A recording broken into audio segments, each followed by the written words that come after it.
No, it's still on standby. What's that doing?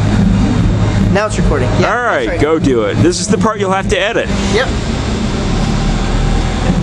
Hi, this is lowercase Jason from 211, and I'm here with Adam Turla again from Murder by Death. We're going to ask him a few questions. Alright, so you have a new album coming out. We'll wait for the bus. I won't edit this out. Alright, so you got a new album coming out. Last time we talked, you talked about kind of balancing that whole idea that you do concept albums. You didn't want to be known as the concept album band. But does the new album have like an overlying theme, or does it carry over the themes from the last album, or is it like a brand new thing? It's got more of just the natural things that happen when you write a record as a group of songs, in the sense that they don't have, it's not a long-form narrative or anything. It's just a bunch of songs that were written at the same time with a mentality, like a common thread in mind. One of the things that kept popping up was sort of the theme of a small town, and we were home writing an album in Indiana for almost a year, and there were some events that sort of happened locally that managed to make their way into the songs. Like what? As far as events? Well, one of the things, there's like one song about these two girls went missing last summer, and we were writing at that time. It was a really big deal with the town, and everyone was pretty upset about it. And it's not the first time that's happened here, but it was just pretty bad. And so that worked its way into a song. It ended up, the album sort of got this kind of Twin Peaks, David Lynch vibe to it, where everything seems fine, and then bubbling under the surface there's a very sort of sinister, dark underworld. And there's a lot of that vibe happening. So it's kind of a darker album. Because a lot of times you deal with like redemption and people who have done wrong and are either sorry because they did it, or they're not sorry and they're getting what's coming to them. So it's a little different than that. There's some of that, just because that's one of the things that interests me is the idea of people who justify their actions. And, obviously there's nothing as simple as like good and bad, but I like writing songs that sort of challenge the idea of this is a good character, this is a trustworthy character, this narrator is like me, or I think it's good to just sort of make complex characters within the songs. You're funding this new album on Kickstarter.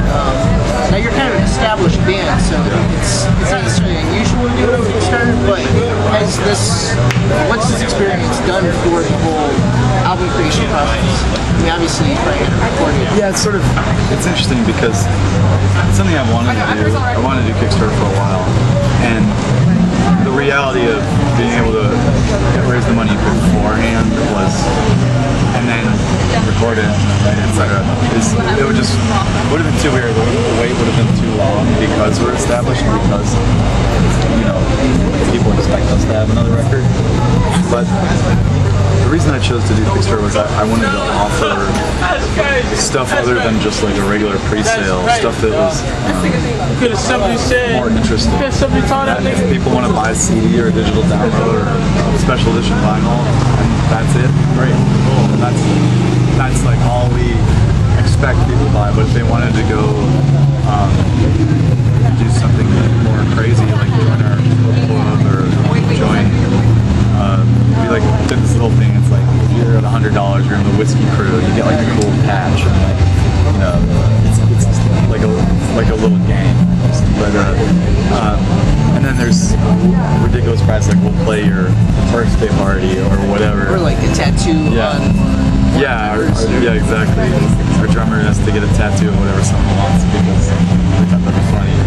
The idea was just make something funny that's good to read, that people will check out and enjoy reading, even if they decide not to pledge. Do you feel like because you're doing it that way that it's brought some of the fans closer? Like it's like they're interacting with you instead of just buying the album, they're actually like... We've always been close with our fans, and that's always been a strength for us, is that everyone's just sociable and willing to meet people, and we don't want to be one of those bands that just like pushes ourselves away or elevates ourselves. And so with this record, the Kickstarter was just a way to acknowledge that very simply. Just be like, if you don't want to do anything here, like, don't, just watch this video, it's funny. If you want to donate $10, great. You're buying the record as you might have if you're just a fan. But yeah, the idea was to just involve people in a higher tier if they want to be. To give them, because we get so many emails about people like, oh, will you play my wedding when you do this, you do that, and I This thought is kind of your way of saying, like, what? Yes. like, yeah, yes, we will. okay, and it will cost this much. I really, because I get so many emails about people asking like, sort of odd favors, and because we're interacting with them, this was a way we said, okay, let's just put it all here. And you mentioned that you have like the book club. This is kind of a callback to the last interview we did with you, but are any of those books going to be Dragonlance books? You knew I was going to ask that. No. No, sorry. No, that was fun to reread though. Yeah, I think I did. Yeah, I ran into him at the bookstore an hour ago. But Back to backs. yeah.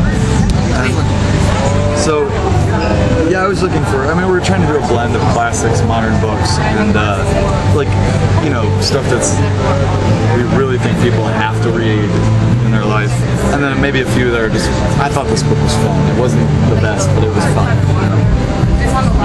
Speaking of books, last time we talked to you, you mentioned that you had a friend that was making comic books, that you're kind of thinking about writing a comic book, or maybe doing like a murder by death comic book, or something. Yeah, Has that both gone of us forward have at just all? gotten so busy. And Right. my friend who started illustrating, just like getting character development illustrations, and then he actually picked up a lot of work in the Right. comic industry, and so we would have to have like an offer from somebody where it's like X amount of dollars to do this for this many issues. And you can fund it on Kickstarter. We could, but it's just like for unsure things Right. like that. His illustrations take so long to do. I mean, it would take him 6 months to illustrate one trade paperback. Right.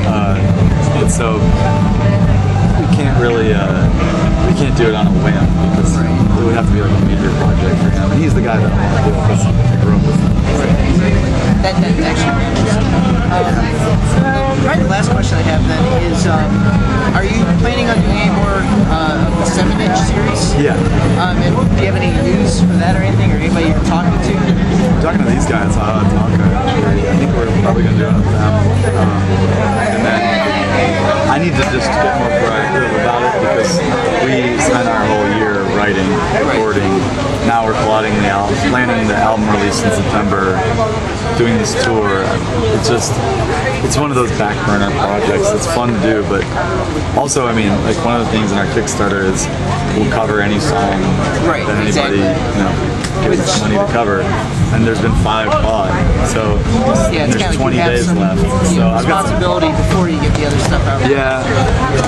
I mean, they've already paid for it, so, or Exactly. Or I guess when it gets funded. But yeah, it's pretty cool though. It's a fun project, and I do want to do it. My goal is to do 7, so getting close. We have 5 done. I hope to have one more out in spring. So maybe soon. Cool. Alright, well, I think that's it. Cool, thanks, man. So, once again, this is Jason from 211, lowercase Jason, and here with Adam Turla, and we'll put the Kickstarter information at the bottom just in case you want to donate. And that'll be all.